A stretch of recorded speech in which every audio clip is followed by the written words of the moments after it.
देखिए, आपका संविधान चल रहा था और संविधान में आपका जहाँ तक पढ़ाया गया था उसके आगे बढ़ा जाए। देखिए भाई, जो लोग शाम को नहीं आ पा रहे हैं, एक एक माइनर एक एक दिन में पढ़ाया जा रहा है आपका, तो लाइव भी पढ़ लीजिए। मैंने शाम को घर बैठे आप कम से कम माइनर एक बार रिवीजन कर लिया करिए जरूर, क्योंकि 30-35 क्वेश्चन आपका लगभग उससे भी आएगा। और संविधान तो लास्ट तक चलता ही रहेगा आपका। और कल एक्स्ट्रा क्लास चलेगा भाई 9 बजे से, आपका सुबह 12 बजे तक, टेस्ट 12 बजे से होगा। क्योंकि आज थोड़ा डिस्टरबेंस है, एक ही क्लास चल पाएगा।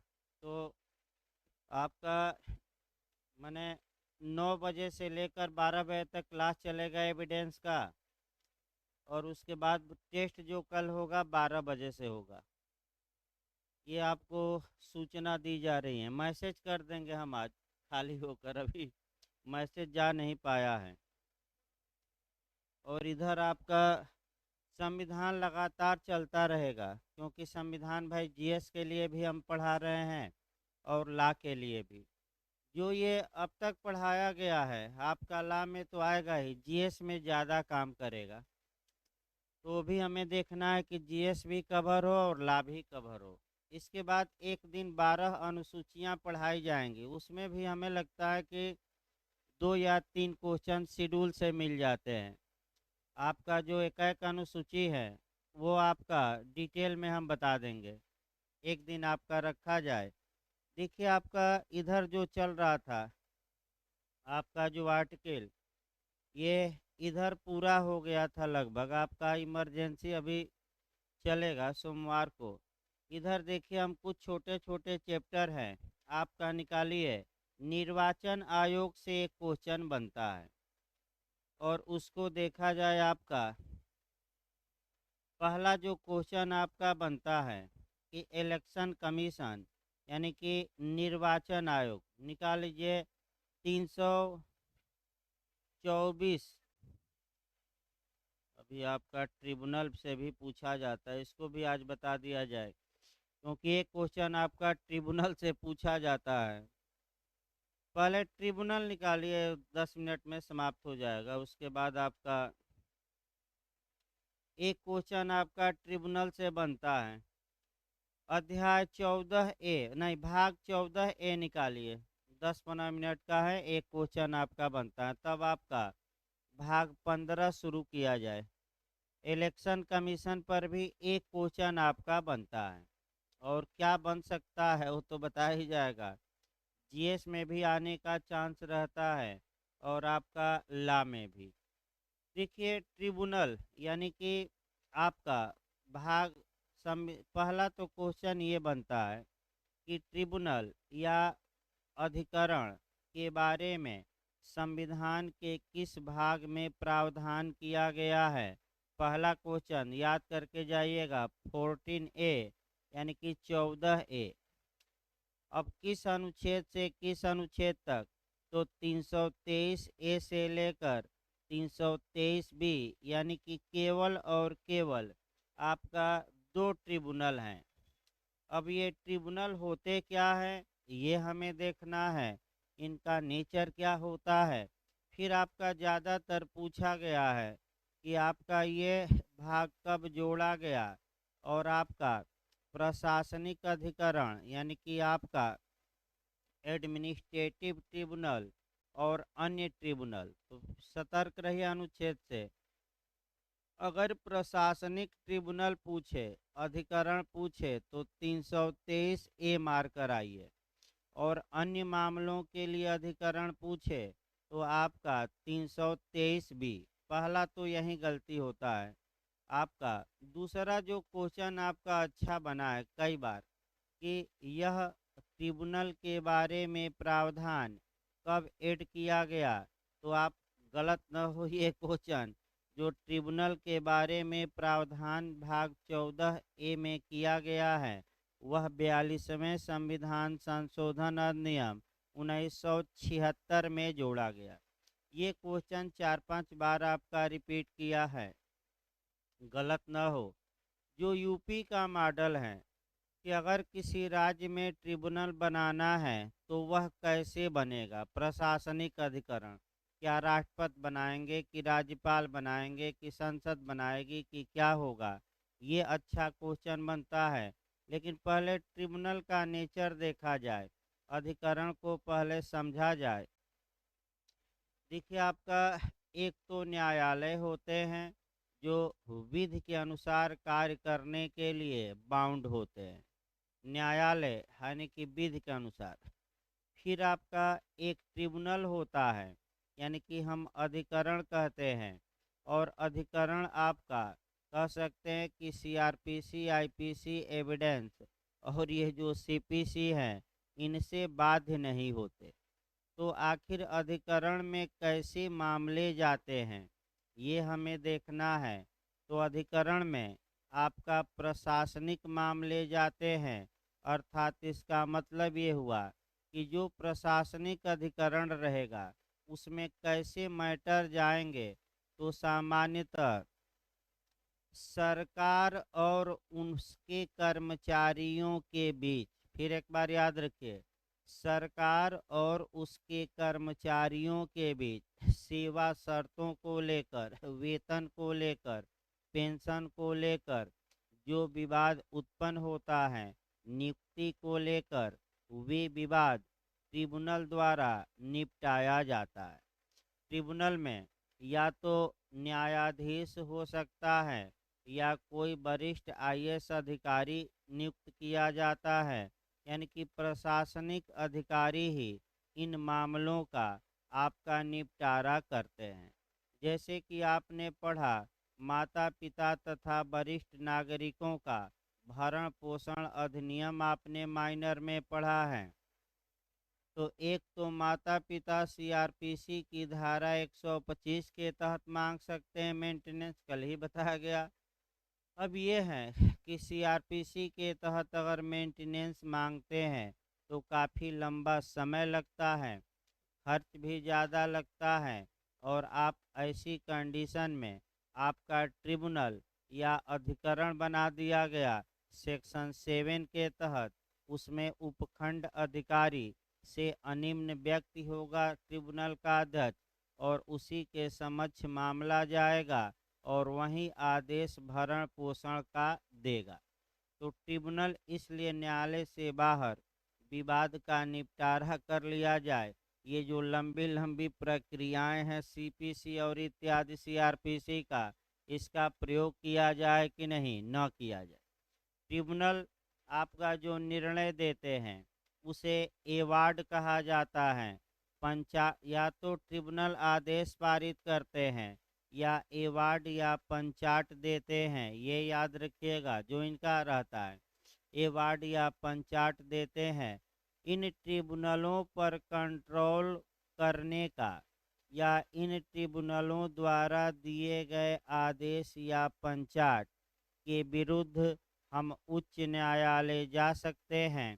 और वह आर्टिकल 227, 226 ना मारिएगा, क्योंकि अधीनस्थ राज्य में जितने अधीनस्थ न्यायालय और अधिकरण हैं उन पर हाई कोर्ट सुपरविजन करता है। तो अगर आप ट्रिब्यूनल के खिलाफ जा रहे हैं, आदेश के खिलाफ याचिका दायर कर रहे हैं, तो 226 नहीं बल्कि आर्टिकल कौन लागू होगा, 227। ये जो ट्रिब्यूनल है इनका जो नेचर होता है निर्णय का, ये क्वासी जुडिशियल होता है, अर्ध न्यायिक, अर्ध न्यायिक होता है। ट्रिब्यूनल आखिर जब सीपीसी, एविडेंस इत्यादि लागू ही नहीं होता तो ये कैसे कार्य करेंगे? तो प्राकृतिक न्याय के सिद्धांतों के अनुसार, यानी कि नेचुरल जस्टिस, यानी कि पक्षपात न करें, कल भी सीआरपीसी में बताया गया था। फिर दूसरे पक्षकार को क्या करें, सुने, और निर्णय जो भी आदेश या पंचायत ट्रिब्यूनल पारित करें उनका क्या दे, कारण लिखे। तो सीपीसी एविडेंस लागू नहीं होता तो आखिर कैसे मामला सुना जाएगा? नेचुरल जस्टिस के आधार पर। अब ट्रिब्यूनल दो नेचर के हो सकते हैं, एक प्रशासनिक मामलों के लिए तो बस यही याद रखना है। अभी हम बेहद शुरू करते हैं। प्रशासनिक मामलों के लिए ट्रिब्यूनल बनेगा तो 323 ए में, और अन्य मामलों के लिए 323 भी। ये कई बार बना है क्वेश्चन, बिहार से लेकर यूपी तक, गलत न हो। आपका 323 ए यानी कि 323 ए प्रशासनिक अधिकरण, अन्य मामलों के लिए अधिकरण आपका 323 बी। अन्य मामलों के अधिकरण का मतलब ये हुआ औद्योगिक विवाद हो गया, कंपनी का विवाद हो गया इत्यादि, कर्मचारी और नियोजक में विवाद हो गया, तो ये विवाद ट्रिब्यूनल में जाते हैं। और इसके लिए आपका कह सकते हैं कि ट्रिब्यूनल बनाया जा सकता है। यानी कि वर्तमान समय में अगर हम देखें तो ट्रिब्यूनल ज़्यादा बन चुके हैं।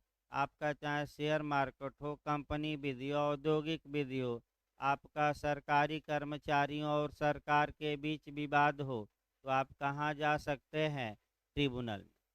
तो आइए ट्रिब्यूनल का गठन करवाया जाए। और कैसे गठन होगा आपका, देखिए 323 है प्रशासनिक अधिकरण। संसद विधि द्वारा संघ या किसी राज्य के अथवा भारत के राज्य क्षेत्र के भीतर या भारत सरकार के नियंत्रण के अधीन किसी स्थानीय या अन्य प्राधिकारी के अथवा सरकार के स्वामित्व या नियंत्रण के अधीन किसी निगम के कार्यकलाप से संबंधित लोक सेवाओं और पदों के लिए भर्ती तथा नियुक्त व्यक्तियों की सेवा शर्तों के संबंध में विवादों और परिवादों के प्रशासनिक अधिकरणों द्वारा न्याय निर्णय या विचारण के लिए उपबंध कर सकेगी। तो क्वेश्चन यहाँ जो ये बनता है कि प्रशासनिक अधिकरणों का गठन कैसे किया जाता है, तो संसद द्वारा विधि बनाकर, पहला क्वेश्चन। जो दूसरा क्वेश्चन महत्वपूर्ण है कि ये प्रशासनिक अधिकरण, मैं फिर बता रहा हूँ कि राज्य और कर्मचारियों की भर्ती, यानी कि जो सरकारी कर्मचारी हैं उनकी भर्ती या उनकी जो नियुक्ति की सेवा शर्तें हैं, अगर उस बारे में विवाद होता है तो ये मामला कोर्ट में न जाकर कहाँ ले जाया जाता है? ट्रिब्यूनल। जो सबसे महत्वपूर्ण मामला है वह आपका है कि किसके किसके कर्मचारियों और सरकार के बीच विवाद हो तो संसद ही ट्रिब्यूनल का गठन करेगी। ये सबसे महत्वपूर्ण मामला है और यही क्वेश्चन आपका गलत होता है। देखिए आपका बेरेक की भाषा पर गौर करिए, फिर हम बता रहे हैं। संसद विधि द्वारा संघ, यानी कि अगर केंद्रीय सरकार के कर्मचारी हैं तब भी कानून बनाने का अधिकार किसको है? संसद को। प्रशासनिक अधिकरण कौन गठित कर सकते हैं? संसद। या किसी राज्य के, यानी कि दूसरा पॉइंट आया कि अगर राज्य और राज्य के सेवकों के बीच आपका नियुक्ति और सेवा शर्तों को लेकर विवाद है, यही क्वेश्चन गलत होता है कि राज्य के मामले में प्रशासनिक अधिकरण का गठन कौन कर सकती है? संसद। राज्य विधानमंडल न मारिएगा, यही क्वेश्चन गलत होता है, इसको सुधार कर लीजिए। दोबारा हम बता रहे हैं कि अगर राज्य और राज्य के कर्मचारियों के बीच अपॉइंटमेंट या जो सर्विस की कंडीशन है इत्यादि के बारे में अगर विवाद उत्पन्न होता है तो इसके लिए आपका जो क्वेश्चन बनता है कि अधिकरण का गठन कौन कर सकती है, अब चार ऑप्शन देगा। आपका राज्य विधानमंडल कर सकता है, संसद कर सकती हैं, दोनों इनमें से कोई नहीं, तो राज्य विधानमंडल को पावर नहीं है। एक लाइन याद रखे, किसको केवल पावर है? पार्लियामेंट को। यही क्वेश्चन बार बार लोग कंपटीशन में गलत करके आ रहे हैं, क्योंकि ये क्वेश्चन एकदम शुद्ध रूप से बेयर एक्ट से अटैच है और गलत न हो। देखिए आगे, या राज्य क्षेत्र के भीतर या सरकार के नियंत्रण के अधीन जो लोकल अथॉरिटी है या सर कोई निगम है, कंपनी है, लेकिन कैसी है? प्राइवेट नहीं बल्कि क्या है? सरकारी। खंड 2 देखिए, खंड 1 के अधीन बनाई गई विधि संघ के लिए प्रशासनिक अधिकरण और प्रत्येक राज्य के लिए अथवा दो या दो से अधिक राज्यों के लिए एक पृथक प्रशासनिक अधिकरण की स्थापना के लिए उपबंध कर सकेगी।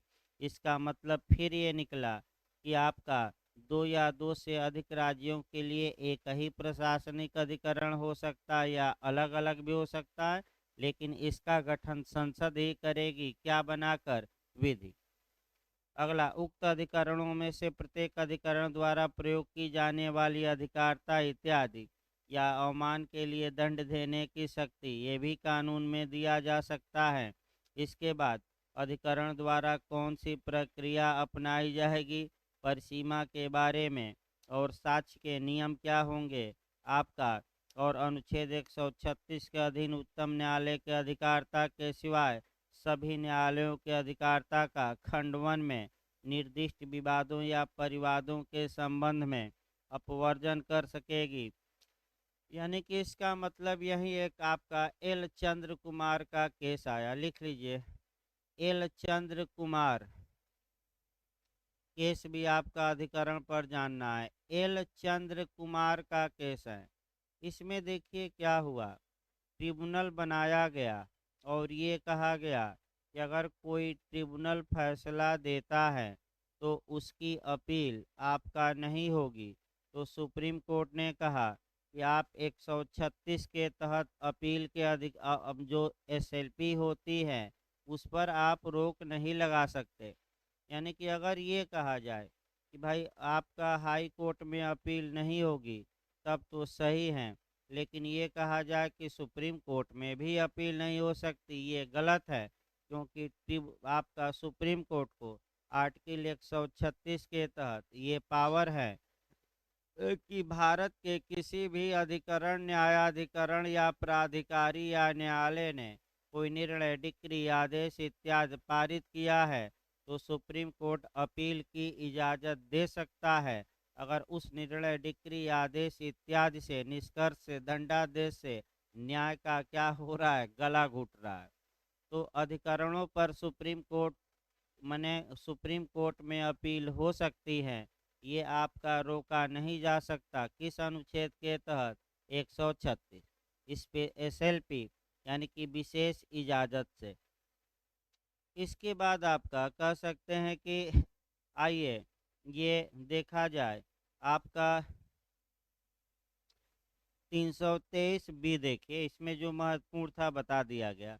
अन्य विषयों के लिए अधिकरण, यानी कि अगर प्रशासनिक अधिकरण पूछे तो फिर एक बार देखिए केवल संसद ही गठित कर सकती है, लेकिन अन्य विषयों के लिए जो आपका ट्रिब्यूनल है ये समुचित विधानमंडल गठित कर सकता है, यानी कि राज्य की विधायिका यानी कि राज्य विधानमंडल भी बना सकता है, लेकिन प्रशासनिक अधिकरण नहीं। किसके लिए, अन्य विषयों के लिए, याद रखिए। यानी कि प्रशासनिक अधिकरण पूछे तो फिर हम अटैक कर रहे हैं क्वेश्चन पर, केवल और केवल क्या मार कर आना है, पार्लियामेंट। देखिए समुचित विधानमंडल विधि द्वारा ऐसे विवादों, परिवादों या अपराधों के अधिकरणों द्वारा न्याय निर्णय या विचारण के लिए उपबंध कर सकेगा जो खंड 2 में विनिर्दिष्ट उन सभी या किन्हीं विषयों से संबंधित हैं जिसके संबंध में ऐसे विधानमंडल को विधि बनाने की शक्ति दी गई है। तो क्वेश्चन ये बन सकता है कि राज्य विधानमंडल ट्रिब्यूनल का गठन करता है किस अनुच्छेद के तहत, 323 बी के तहत। प्रशासनिक ट्रिब्यूनल बनाता है कि अन्य मामलों में ट्रिब्यूनल, अन्य मामलों में ट्रिब्यूनल का प्रावधान किस अनुच्छेद में है, 323 बी में। अन्य मामलों की लिस्ट खंड 2 में दी गई है। अब देखिए किसी कर का उद्ग्रहण इत्यादि, औद्योगिक और श्रम विवाद इत्यादि, उतना पढ़ना नहीं है आपका। यानी कि किराया को लेकर जैसे उत्तर प्रदेश सरकार ने बना ही दिया किराया नियम, उतना नहीं पढ़ना है। यानी कि आपका कह सकते हैं कि जो आपका जो ये समुचित विधानमंडल शब्द आया है, आपका कह सकते हैं इसका मतलब क्या हुआ, तो इसका मतलब पूछ सकता है संसद या किसी राज्य का विधानमंडल अब फिर एक बार लास्ट क्वेश्चन आ जाइए। अनुच्छेद 323 ए में आपका प्रशासनिक अधिकरण यानी कि कर्मचारियों के बीच जो विवाद हो रहा है, सरकार और कर्मचारी, चाहे वो केंद्रीय सरकार के कर्मचारी हो या राज्य सरकार के, इस विवाद के निपटारे के लिए ट्रिब्यूनल केवल और केवल संसद ही बना सकती है। लेकिन प्रशासनिक माने जो अधिकारी हैं, उनसे जो भिन्न विवाद हैं, यानी कि लोक सेवकों की सेवा शर्तों से भिन्न विवाद हैं, इसके लिए ट्रिब्यूनल का गठन 323 बी में किया जाएगा। यहाँ क्वेश्चन बन सकता है कि अन्य विषयों के लिए अधिकरण कौन बना सकती है, तो आप संसद भी बना सकती हैं और राज्य विधान मंडल, क्योंकि स्पष्टीकरण लास्ट में ये बताता है स्पष्ट कि यहाँ विधान आपका समुचित विधानमंडल में केवल राज्य विधायिका शामिल नहीं है, बल्कि संसद भी शामिल है और राज्य विधानमंडल। इसको अंडरलाइन करिए, काफ़ी क्वेश्चन इससे बनता है। जो यह स्पष्टीकरण है कि अन्य विषयों के लिए अधिकरण कौन बना सकता है, संसद, राज्य विधानमंडल दोनों, इनमें से कोई नहीं, तो आपका क्या जवाब रहेगा? दोनों। भाई क्वेश्चन गलत ना हो, मैं फिर बता दूं, यहाँ से क्वेश्चन एक आपका प्री में पूछा जाता है, ना समझ में आया हो तो कहिए फिर बताया जाए, लेकिन क्वेश्चन गलत करके ना आइएगा। आपका पूरा चीज़ बता दी गई। अब आइए भाग 15 देखा जाए, आपका निर्वाचन या इलेक्शन। तो पहले तो कोरिलेट कर लीजिए, आपका टीपीए में डॉक्ट्रिन ऑफ इलेक्शन का सिद्धांत भी है, यानी कि आपका 35 में है। आपका याद रखिएगा, यानी कि डॉक्ट्रिन ऑफ इलेक्शन का सिद्धांत कहाँ दिया गया है, तो आपका 35 में। वहाँ चयन अलग है, चुनाव या निर्वाचन अलग है। निर्वाचन का मतलब होता है कि दो या दो से अधिक विकल्पों में से आपको एक विकल्प चुनना है। अब आपका तो इसमें निर्वाचन के बारे में आपका पहला क्वेश्चन आ गया कि इलेक्शन के बारे में प्रावधान संविधान के किस भाग में किया गया है। भाग याद रखिएगा, आजकल पूछा जा रहा है 15 में। अनुच्छेद पूछे तो 324 से लेकर 329, यानी कि 324 से लेकर 329। हाँ, ए खत आपका निर्सित है, ए तक है, लेकिन ए निर्सित है। फिर एक बार थोड़ा भूमिका देखिए आपका, प्रियम्बल से उठाइएगा। देखिए भारत के संविधान के प्रियम्बल में ये बताया गया है कि भारत एक डेमोक्रेटिक कंट्री होगी, लोकतंत्रात्मक राज्य होगा। लोकतंत्र का उत्तम आपकी परिभाषा अब्राहम लिंकन ने दी थी। गेटिसबर्ग में वह भाषण दे रहे थे, अमेरिका के राष्ट्रपति अब्राहम लिंकन थे। उन्होंने उत्तम परिभाषा दी थी कि आपका डेमोक्रेसी क्या है, लोकतंत्र क्या है, तो जनता के लिए, जनता द्वारा, आपका जनता का शासन। तो जनता के लिए, जनता द्वारा शासन, यानी कि जनता ही शासन करती है, जनता द्वारा ही शासन होता है, जनता के लिए ही होता है, बाहरी लोग आकर नहीं करते। जनता लोकतंत्र में जनता सावरेन होती है, संप्रभु होती है।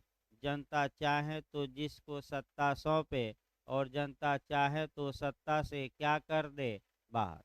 जनता को भारत में अधिकार मिलता है 5 साल बाद, चाहे 5 साल बाद तो सरकार को उखाड़ कर क्या कर दे, जनता फेंक दे।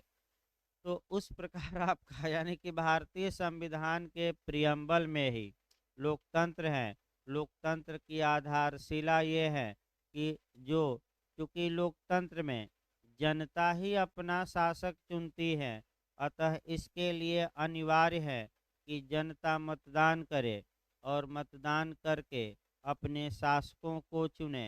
तो मतदान निष्पक्ष और स्वतंत्र होना चाहिए, उसमें कोई धांधली न हो। तो तुरंत आपका बिहार का भी क्वेश्चन है, और ये आपका केस पहला याद रखेंगे कि स्वतंत्र एवं निष्पक्ष निर्वाचन संविधान का बेसिक स्ट्रक्चर है, मूलभूत ढांचा है। ये बिहार में भी पिछली बार आया, हो सकता है यूपी में भी आ जाए। तो ये जो केस आप देखेंगे, श्रीमती इंदिरा नेहरू गांधी बनाम राजनारायण। फिर एक बार देखिए, पूछ सकता है क्वेश्चन आपका कि स्वतंत्र एवं निष्पक्ष जो चुनाव होता है वह संविधान का बेसिक स्ट्रक्चर है, और इसमें आप संविधान में संशोधन करके भी इसको चेंज नहीं कर सकते। ये किस केस में आया? तो श्रीमती इंदिरा नेहरू गांधी वर्सेज राजनारायण के केस में आया। अब इसके बाद आपका, चूंकि निष्पक्ष और स्वतंत्र चुनाव कराना है, इसके लिए ये आवश्यक है कि एक इलेक्शन कमीशन का गठन किया जाए जो आपका निष्पक्ष हो, स्वतंत्र हो। अभी सुप्रीम कोर्ट में पीआईएल दायर की गई थी कि जो निर्वाचन आयुक्त बनाए जा रहे हैं उनका कार्यकाल बहुत कम हो रहा है, यानी कि 1 साल 2 साल में पदमुक्त हो जा रहे हैं। तो सरकार से सुप्रीम कोर्ट ने जवाब मांगा कि ये तो आपका निर्वाचन की स्वतंत्रता पर अटैक हो रहा है, क्योंकि आपका इनका कार्यकाल थोड़ा क्या रहे, अधिक रहे। ऐसे लोगों को बनाइए आपका जिनका कार्यकाल थोड़ा अधिक रहे। सरकार से जवाब मांगा गया, नाराज हुआ था अभी सुप्रीम कोर्ट आपका। देखिए, अब जो छोटे छोटे क्वेश्चन बनते हैं पहले उसको कवर किया जाए तब आर्टिकल वाइज। आपका प्रथम निर्वाचन आयुक्त कौन थे, ये क्वेश्चन आता है। सुकुमार सेन, ना है तो लिख लीजिए। प्रथम निर्वाचन आयुक्त पूछा जाता है, सुकुमार सेन थे। दूसरा क्वेश्चन जो आपका पूछा जाता है कि स्वतंत्र भारत में प्रथम आपका लोकसभा चुनाव किस सन में हुआ, सन पूछा जाता है तो 52 मार्क कराइए। 19, उसको लिखना चाहें तो लिख सकते हैं भाई कुछ चीज़ें कि आपका प्रथम मुख्य माने चुनाव आयुक्त सुकुमार सेन थे। दूसरा, प्रथम लोकसभा का चुनाव कब हुआ, तो 1952 में, ये भी क्वेश्चन आ चुका है।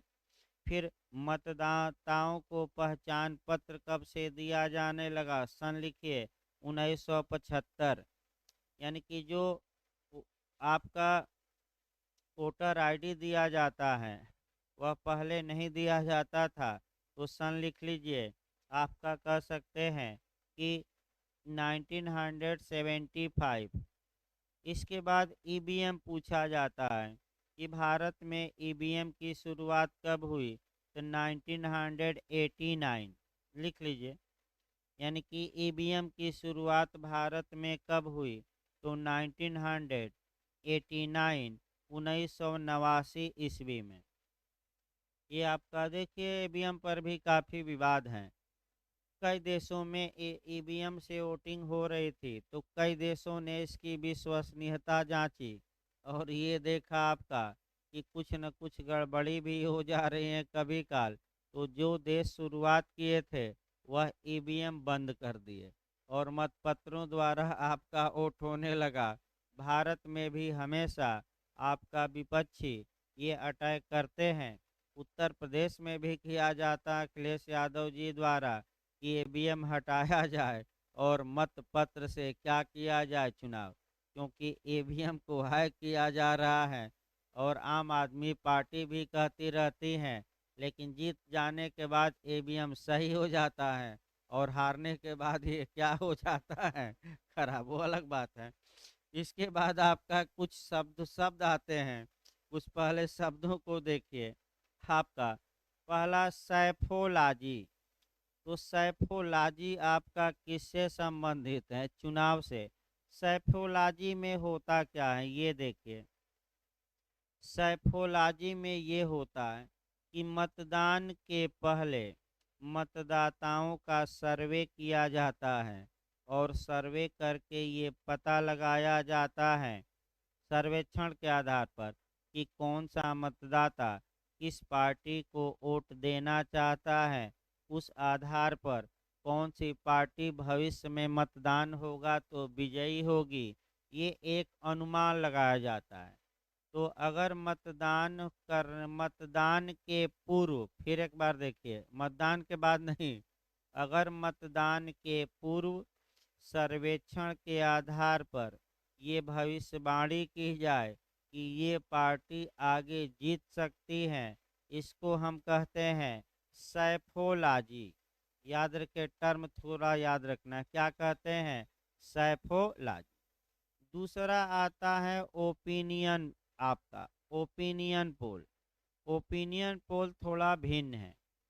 जब मतदान संपन्न हो जाता है और अभी रिजल्ट नहीं आया रहता है, चुनाव परिणाम नहीं आया रहता है, इस बीच आपका सर्वेक्षण करके और कुछ मीडिया या कुछ लोग ये अनुमान निकालते हैं कि 2 दिन या 1 दिन बाद, जब 2 दिन बाद आपका या 1 हफ्ते बाद जब भी गिनती होगी, ये पार्टी विजयी होने की आशा है, संभावना है, तो उसे हम क्या कहते हैं, ओपिनियन पोल। तो सतर्क रहना, सोफोलॉजी मतदान के पूर्व और ओपिनियन आपका पोल मतदान के पूर्व, मन मतदान के बाद, लेकिन परिणाम आने के पूर्व। जब परिणाम आ गया तब क्या, भविष्यवाणी। अब आगे देखिए आपका, अब कुछ समितियां हैं और समितियां पूछी जाती हैं, कम से कम 2-3 समिति याद रखिएगा। पहला ज़्यादातर पूछा जाता है बोहरा समिति, कई बार पूछा है जीएस में, बोहरा समिति। तो बोहरा समिति राजनीति के अपराधीकरण से संबंधित थी, ये कई बार क्वेश्चन आया है, लिखना चाहें तो अलग से लिख सकते हैं। बोहरा समिति किससे रिलेटेड थी, तो राजनीति के अपराधीकरण से संबंधित थी, कि कैसे अपराधियों को राजनीति से बाहर रखा जाए। बाहर कहाँ रखा जाए, 80% जो नेता हैं वो क्रिमिनल ही हैं। यानी कि अगर अपराधी आप बन गए हैं, इनकाउंटर में नहीं मारे गए और चुनाव जीत गए, तो ऐसी कंडीशन में अब जल्दी कोई माई का लाल आपका बिगाड़ नहीं सकता, कुछ कानून भी नहीं बिगाड़ सकता, क्योंकि विधायक और सांसद जी कानून के क्या हैं, ऊपर। तो याद रखिएगा, इसी पर कौन सी समिति बन गई, बोहरा। अब याद करके जाइएगा, कई बार ये क्वेश्चन आया है कि बोहरा समिति किससे संबंधित है, चुनाव से। तो चुनाव में किससे, आपका राजनीति के अपराधीकरण। इसके बाद आता है इंद्रजीत समिति, ये चुनावी खर्चों से रिलेटेड है। इंद्रजीत समिति जो है ये किससे रिलेटेड है, तो चुनावी खर्चों से हैं। इसके बाद आता है तारकुंडे समिति। तारकुंडे समिति जो है बहुसदस्यीय निर्वाचन आयोग से संबंधित है, अभी बताया जाएगा, बहुसदस्यीय बाद में बना है। तारकुंडे समिति आपका बहुसदस्यीय निर्वाचन आयोग की सिफारिश से संबंधित है। और एक समिति आप आ जाइए, दिनेश गोस्वामी समिति, ये भी बहुसदस्यीय आपका निर्वाचन आयोग से ही संबंधित है। आपका दिनेश गोस्वामी समिति, ये भी आपका बहुसदस्यीय निर्वाचन आयोग से संबंधित है। अब आपका अगला जो क्वेश्चन आता है, अब फिर एक बार थोड़ा मने गौर करिए। आपका शुरुआती दौर में जो भारत का निर्वाचन आयोग था, उसमें केवल हेड एक होता था, निर्वाचन आयुक्त। फिर एक बार देखिए, आपका हेड एक होता था, निर्वाचन आयुक्त, एक ही व्यक्ति पूरा आपका चुनाव कराता था। अब इसी बीच टीएन शेषन जी आए और टीएन शेषन ने सबसे पहले ये दिखाया कि निर्वाचन आयोग में क्या दम होता है। यानी कि इसका मतलब निर्वाचन आयोग अब तक सुस्त पड़ा था, इसी बीच टीएन शेषन आए और लगा, अब कह सकते हैं कि धुआंधार फैसले लेने और धुआंधार काम करने लगा, बहुत तेजी से, निडर होके, कौन क्या बिगाड़ सकता है। तो एक बार फिर हम बता दें जो वर्तमान में 3 सदस्य हैं उसी पर हमें आना है, लेकिन जो मुख्य निर्वाचन आयुक्त सर भारत का होता है, उसका जो कद होता है, हैसियत याद रखिए, वो सुप्रीम कोर्ट के जज के बराबर होती है। एक बार जब वह अपॉइंट हो गया तो केवल उसी प्रक्रिया द्वारा वह हटाया जा सकता है जैसे उच्चतम न्यायालय का न्यायाधीश हटाया जाता है।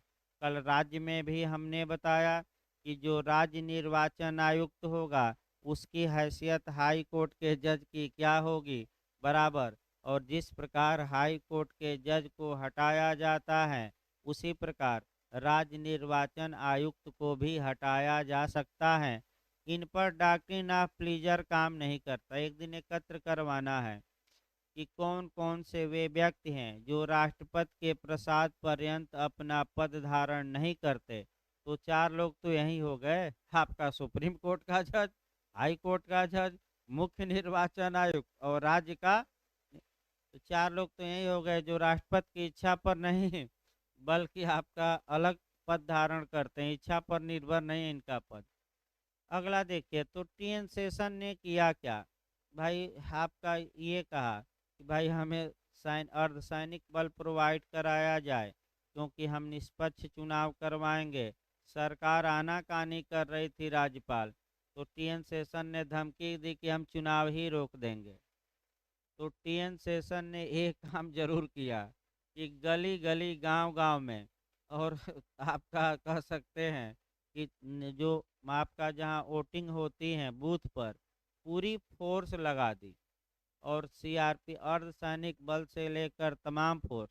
और पहली बार आपका जनता में और राजनीतिज्ञों में ये मैसेज गया कि ये जो टीएन शेषन है ये निष्पक्ष चुनाव करके ही मानेगा। और इसी बीच तमाम लोग जीत गए, जो जीतते चले आ रहे थे हार गए। आपका लालू यादव जी भी हार गए थे, तमाम लोग हारे थे उस समय, वो अलग बात है। तो सरकार ने ये किया कि ये मनमाना कर रहे हैं तो स, आपका निर्वाचन आयोग को 3 सदस्यीय बनाया जाए। तो एक अध्यादेश जारी किए राष्ट्रपति और 3 सदस्यीय बना दिए। फिर आपका अध्यादेश पहली बार जब जारी हुआ तो फिर एक बार हम 2-3 दिन पहले बताए थे अध्यादेश का कार्यकाल दिमाग में बैठाइए। ऑर्डिनेंस जारी करके कानून बना दिया गया। तो जब संसद की बैठक होगी तो उसके कितने सप्ताह के अंदर, 6 सप्ताह। फिर बताइए, अगर लोकसभा की और राज्यसभा की बैठक भिन्न भिन्न डेटों पर होती है तो 6 सप्ताह किस सदन की बैठक से लास्ट, और 6 सप्ताह में वो अध्यादेश पास नहीं हुआ तो अपने आप क्या हो जाएगा, समाप्त। तो पहली बार तो अपने आप लैप्स कर गया, फिर दोबारा अध्यादेश जारी किया गया तो फिर पास हो गया संसद से दोबारा। तो वर्तमान में जो हमारा निर्वाचन आयोग है वह 3 सदस्यीय है, एक मुख्य निर्वाचन आयुक्त और 2 अन्य निर्वाचन आयुक्त। ये टीएन सेशन के बाद से आपका मैंने 1 अक्टूबर 1993 से पुनः 3 सदस्यीय बन गया, बीच में गायब हो गया था। अब आपका कह सकते हैं इस 3 सदस्यीय को टीएन शेषन ने चुनौती दी थी। सुप्रीम कोर्ट ने कहा कि ये वैध है। और अब ये हुआ कि पावर किसका ज़्यादा है, तो सुप्रीम कोर्ट ने कहा कि तीनों लोगों की शक्ति क्या है, बराबर। और विवाद होने पर बहुमत का फैसला क्या होगा, मान्य। आप अकेले मुख्य निर्वाचन आयुक्त हैं तो आप अकेले मनमानी नहीं कर सकते। तो वर्तमान में कितने सदस्य हैं निर्वाचन, भारत का निर्वाचन आयोग, 3। ये कम से कम याद रहे।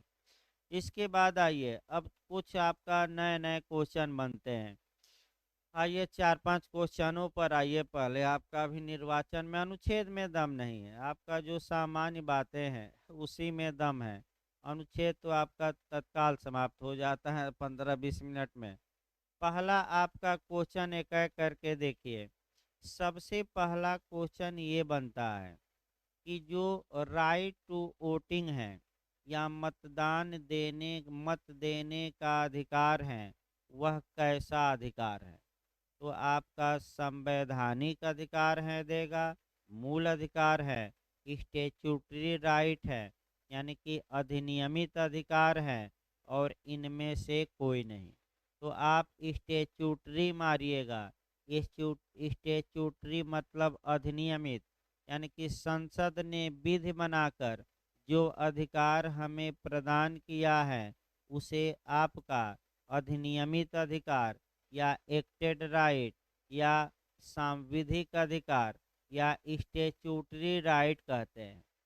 तो मूल अधिकार न मार दीजिएगा, संवैधानिक अधिकार लिख लीजिए के सहित।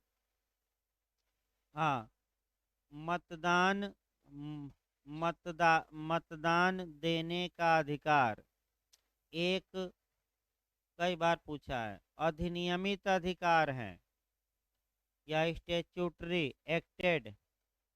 कुछ ना आए, अगर ना आए तो आप विधिक अधिकार मार कर आएगा। अगर अधिनियमित शब्द न रहे तब मैं बता रहा हूँ क्या मार कर आना है, विधिक अधिकार। अब ये है कि ये किस केस में आया कि विधिक अधिकार है और कहाँ दिया गया है। 2 पॉइंट केस लिखिए। अनुकूल चंद्र प्रधान बनाम भारत संघ। अनुकूल चंद्र प्रधान, अनुकूल चंद्र प्रधान वर्सेज यूनियन ऑफ इंडिया का केस आया और इस केस में कहा गया कि मत देने का अधिकार एक स्टेचुटरी राइट है, आपको रोका जा सकता है कुछ आधारों पर। अब क्वेश्चन आता है कि आखिर ये अधिकार संसद ने कानून बनाया है तो किस कानून में है, तो लिखिए यह अधिकार जन प्रतिनिधि अधिनियम 1951 के तहत प्राप्त है। कानून लिखिए, यह अधिकार जन प्रतिनिधि अधिनियम 1951 के तहत प्राप्त है। अगला आया जाए आपका, देखा जाए दूसरा जो क्वेश्चन आता है कि मतदाता के रूप में वोटर लिस्ट में आपका माने एंट्री करने का अधिकार या पंजीकृत या रजिस्टर्ड होने का अधिकार। याद रखिएगा, मतदाता के रूप में पूछा जाता है, मतदाता के रूप में आपका वोटर लिस्ट में रजिस्टर्ड या पंजीकृत होने का अधिकार, ये कौन सा अधिकार है। ये अगर पूछे तो कॉन्स्टिट्यूशनल राइट मारिए, संवैधानिक अधिकार अनुच्छेद 326 लिखिए। अनुच्छेद 326 के तहत, आर्टिकल 326 के तहत मतदाता के रूप में, मतदाता के रूप में पंजीकृत होने का अधिकार एक संवैधानिक अधिकार है। काफी क्वेश्चन ये बना है। अनुच्छेद 326 पर एक और क्वेश्चन बनता है, एज को लेकर बार बार अटैक करता है कि पहले एज 21 वर्ष थी, बाद में कितनी की गई, 18। वह संविधान संशोधन याद रखना है कौन सा, 61वां। 61 बताएंगे हम अनुच्छेद। अगला देखिए, अगला जो क्वेश्चन आपका बनता है कि प्रत्याशियों के पूर्व चरित्र को जानने का अधिकार। अगला लिखिए, प्रत्याशियों के पूर्व चरित्र को जानने का अधिकार कैसा अधिकार है, यानी कि कौन प्रत्याशी कितना धन रखता है, कितना अपराध किया, कितने में इसके खिलाफ मुकदमा चल रहा है, ये मतदाताओं को जानने का अधिकार है। ये अधिकार आपका एक फंडामेंटल राइट है, मूल अधिकार है और अनुच्छेद 19(1)(a) में समाहित है। इसमाले लिखिएगा, अनुच्छेद 19(1)(a) इसमाल है क्योंकि खंड है 1 का। तो अगर पूछे कि मतदाताओं के पूर्व इतिहास को जानने का अधिकार, ये फंडामेंटल राइट है, के सहित आया है अनुच्छेद 19(1)(a). फिर आपका अगला क्वेश्चन आता है नोटा, लास्ट में आता है नोटा का अधिकार, यानी कि नन ऑफ द एबव, उपर्युक्त में से कोई नहीं। तो ये जो अधिकार हैं पूछ सकता है, ये भी एक मूल अधिकार है और अनुच्छेद 19(1)(a) में समाहित है।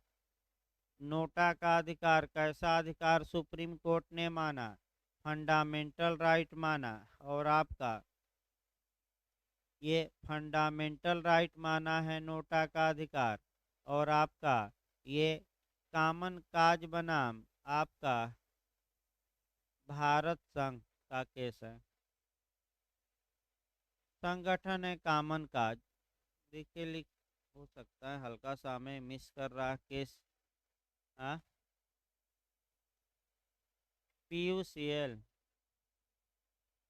हाँ, हो सकता है पीयूसीएल का है, याद नहीं आ रहा है। चलिए हम इसको बता देंगे भाई, लिखिए ना, क्योंकि देखिए आगे देखा जाए। अब जो अगला पूछा जाता है, जो निर्वाचन आयोग के बारे में थोड़ा कुछ आपका सामान्य बातें और देखिए। पहला क्वेश्चन ये बनता है कि चुनाव की अधिघोषणा कौन करता है। ये क्वेश्चन कई बार जीएस में बना है, उसको लिख लीजिए। चुनाव की अधिघोषणा भारत के राष्ट्रपति द्वारा की जाती है। निर्वाचन आयोग न मार दीजिएगा। चुनाव की अधिघोषणा कौन करता है, तो आपका जवाब रहेगा भारत का राष्ट्रपति।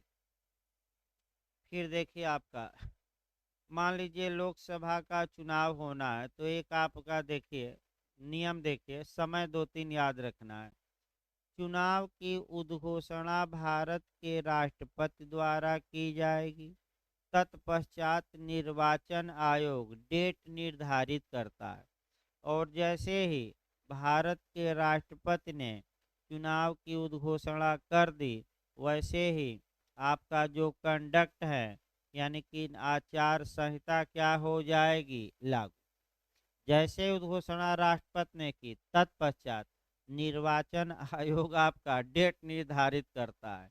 लेकिन उद्घोषणा क्वेश्चन बना है, गलत ना हो, कौन करता है, भारत का राष्ट्रपति। जब डेट निर्धारित की जाएगी तो एक समय देख लेना है।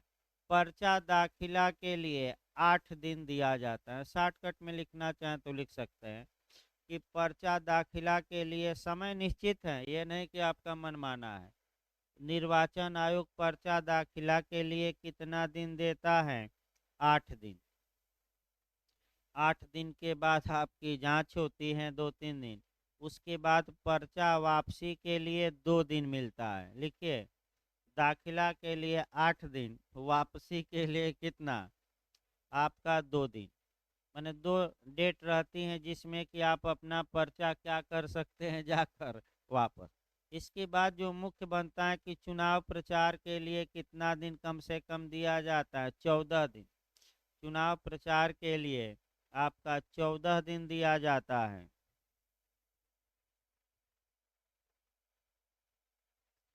इसके बाद आपका पूछा जाता है कि कब चुनाव प्रचार कितने घंटों पहले बंद हो जाता है, 48 घंटा। ये समय पूछ लिया जाता है कि 48 घंटा कब से जोड़ा जाएगा, चुनाव प्रारंभ होने के समय से कि चुनाव की समाप्ति से। तो प्रारंभ नहीं, जो 5 बजे समाप्त होता है, तो चुनाव की समाप्ति, भाई प्रारंभ न मार दीजिएगा, चुनाव की समाप्ति से 48 घंटे पूर्व चुनाव प्रचार बंद हो जाता है। चुनाव की समाप्ति लिखिएगा, मैं फिर बता रहा हूँ एक बार। चुनाव की समाप्ति के समय, यानी कि शाम को 5 बजे जो समाप्त होता है, उसके कितने घंटे पहले, 48 घंटे प्रचार क्या हो गया, बंद। अब आप लोग कहते हैं कि जमानत जब्त हो गई, तो जमानत जब्त का भी नियम याद रखिएगा, पूछ एक बार जीएस में आया है। ये सब क्वेश्चन ज़्यादातर जीएस में आते हैं।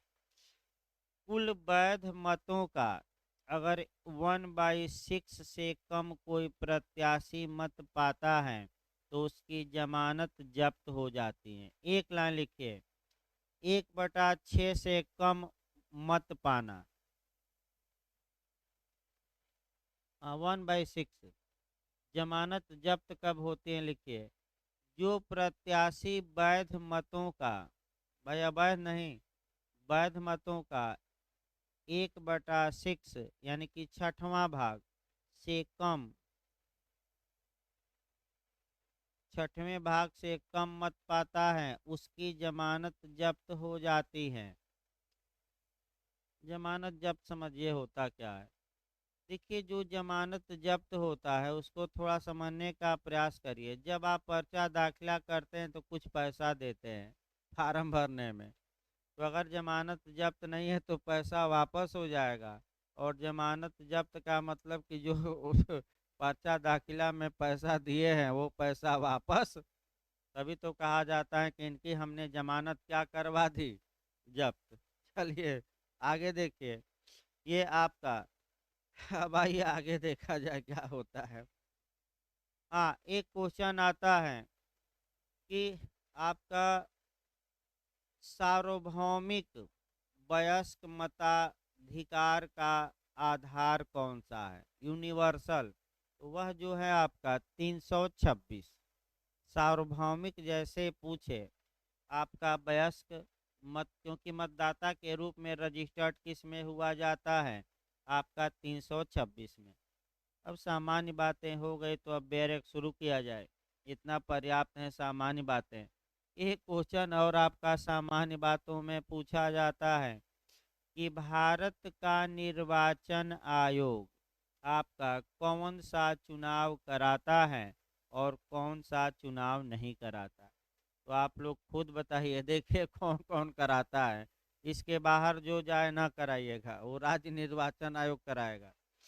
लोकसभा का चुनाव अब रटिए कराता है, फिर राज्यसभा का चुनाव, राष्ट्रपति का चुनाव, उपराष्ट्रपति का चुनाव, राज्य विधान मंडल का चुनाव, माने राज्य विधानसभा का चुनाव, और विधान परिषद का चुनाव।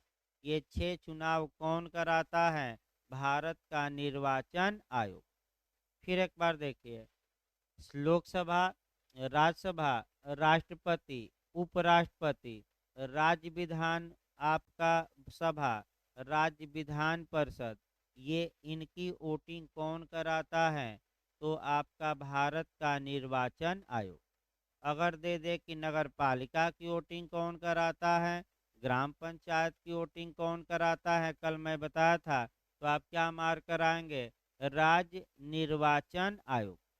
भारत का निर्वाचन आयोग नहीं। फिर एक बार देखिए, नगर पालिका और ये सब दे तो कौन कराता है, राज्य निर्वाचन आयोग। अब देखिए 324 आपका, निर्वाचनों के अधीक्षण, निदेशन और नियंत्रण का निर्वाचन आयोग में निहित होना। तो एक बार क्वेश्चन एकदम बेहरेक पूछ लिया है कि निर्वाचन आयोग में क्या क्या निहित होगा।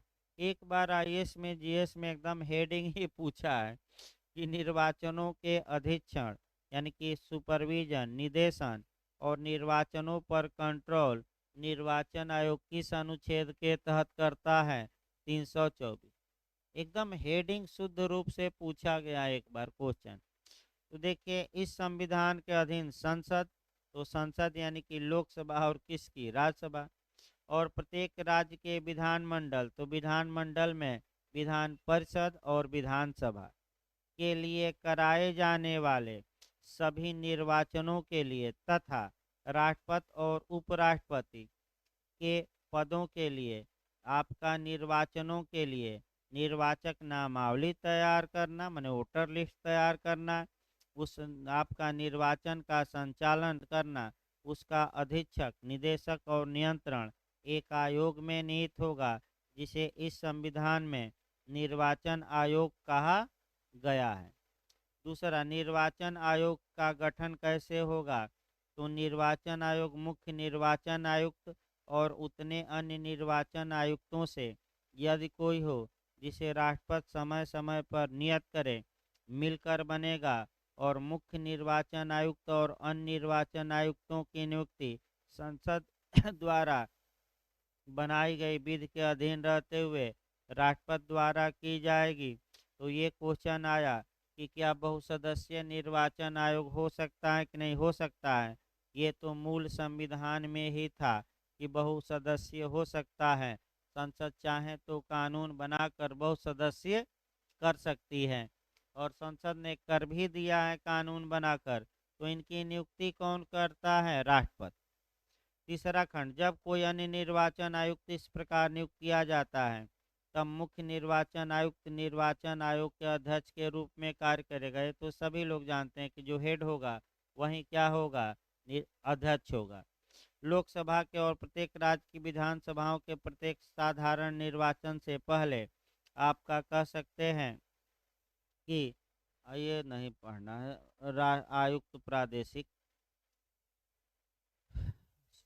आइन की सेवा शर्तें राष्ट्रपति बनाएगा आपका। परंतु खंड 5 का परंतु काफी महत्वपूर्ण है, यहीं से आपका क्वेश्चन बनता है।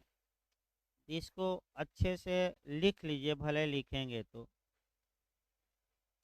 पहला क्वेश्चन खंड 5 के परंतु से जो बनता है कि भारत के मुख्य निर्वाचन आयुक्त को उसके पद से कैसे हटाया जाएगा। मुख्य हम बता रहे हैं तो एक लाइन याद रखिएगा, जैसे उच्चतम न्यायालय के जज को हटाया जाता है। एक लाइन याद रखना है। फिर एक बार देखिए, भारत के मुख्य आपका निर्वाचन आयुक्त को उसके पद से कैसे रिमूव किया जाएगा। बस एक लाइन को क्वेश्चन, जैसे कि सुप्रीम कोर्ट के जज को क्या किया जाता है, रिमूव। राज्य में जोड़िए तो राज्य निर्वाचन आयुक्त को कैसे हटाया जाएगा, जैसे हाई कोर्ट के जज को क्या किया जाता है, हटाया जाता है। अब ये जो अन्य दो पिछल्लू लगे हैं, यानी कि अन्य निर्वाचन आयुक्त और भी तो दो है, इनके लिए आसान प्रक्रिया है। अब यही पूछा जाता है कि अन्य निर्वाचन आयुक्तों को कैसे हटाया जाएगा। लिख लीजिए, जो दो ना है तो दो अन्य है, उसको लिखना चाहे तो लिख सकते हैं। जो दो दो अन्य जो निर्वाचन आयुक्त हैं उनको कैसे हटाया जाएगा, तो मुख्य निर्वाचन आयुक्त की सिफारिश पर राष्ट्रपति द्वारा, मुख्य निर्वाचन आयुक्त की सिफारिश पर राष्ट्रपति द्वारा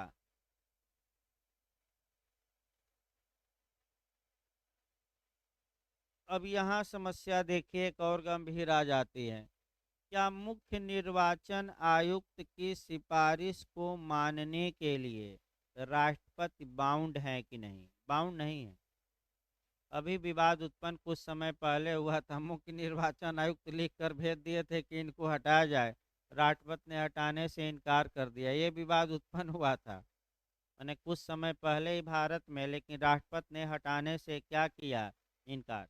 अनुच्छेद 325 देखिए, 324 भी काफी महत्वपूर्ण था। धर्म, मूल, वंश, जाति या लिंग के आधार पर किसी व्यक्ति का निर्वाचक नामावली में शामिल किए जाने के लिए अपात्र न होना और उसके द्वारा किसी विशेष निर्वाचक नामावली में सम्मिलित किए जाने का दावा न किया जाना। यानी कि अनुच्छेद 325 काफ़ी सतर्कतावश बनाई गई है। अंग्रेजों ने काम का किया था कि भारत को जात के आधार पर, लिंग के आधार पर, धर्म के आधार पर, संप्रदाय के आधार पर तोड़ा। 1935 का भारत शासन अधिनियम आया, जिसमें कि वोटर लिस्ट जब बना तो सिखों के लिए अलग वोटर लिस्ट, मुस्लिमों के लिए अलग, हिंदुओं के लिए अलग, सबके लिए अलग अलग बना दिया गया। इससे काफ़ी विवाद उत्पन्न हुआ। तो ऐसी कंडीशन में अब ये आया कि सबके लिए वोटर लिस्ट एक होगा। आप धर्म के आधार पर अलग मांग नहीं कर सकते कि हमें अलग निर्वाचक नामावली में रखा जाए। मूलवश जाति या लिंग के आधार इत्यादि के आधार पर आप अलग अलग वोटर लिस्ट की मांग कर सकते हैं कि नहीं? नहीं। यानी कि इसका मतलब कि अनुच्छेद आपका जो 335 है, यह आपका जो धर्म के आधार पर और लिंग के आधार पर जो अलग से आपका वोटर लिस्ट बनाए थे अंग्रेज, उसको पूरी तरह क्या करती हैं, समाप्त। सबके लिए क्या रहेगा, एक ही वोटर। 326 आ जाइए। 326 काफ़ी महत्वपूर्ण है। आपका लोकसभा और राज्य की विधानसभाओं के लिए निर्वाचकों में वयस्क मताधिकार के आधार पर होना। तो वयस्क मताधिकार का संवैधानिक आधार क्या है, ये पूछा जाता है। तो 326 में संशोधन है, आपका वोटर लिस्ट में नाम दर्ज कराना है। तो आपका पहले 21 वर्ष था, अब कितना हो गया है, वही क्वेश्चन बनता है 18 वर्ष। जो कोई व्यक्ति 18 वर्ष का हो जाता है वह वोटर लिस्ट में अपना नाम दर्ज करा सकता है। आपका ये भी याद रखिए, ये संशोधन ज़्यादा पूछा गया है कि 21 वर्ष से घटाकर 18 वर्ष कब की गई, तो 61वें संविधान संशोधन द्वारा 1988। याद किए रहिएगा, कई बार क्वेश्चन आया है कि किस संविधान संशोधन द्वारा वोटर लिस्ट में नाम दर्ज करने, यानी कि आपका मतदाता के रूप में एंट्री होने की एज क्या की गई थी, घटाई गई थी। तो आपका जवाब रहेगा 61वें संविधान संशोधन अधिनियम 1988। हाँ, 89 में लागू हुआ, 88 दिया, बेयर एक्ट में 88 दिया है, कहीं 89 भी दिया है, देख ले रहे हैं भाई, कहीं 88 देख लेंगे। अभी आगे चलिए, आपका 327 देखिए अनुच्छेद, विधानमंडलों के लिए निर्वाचनों के संबंध में उपबंध करने की संसद की शक्ति। तो आपका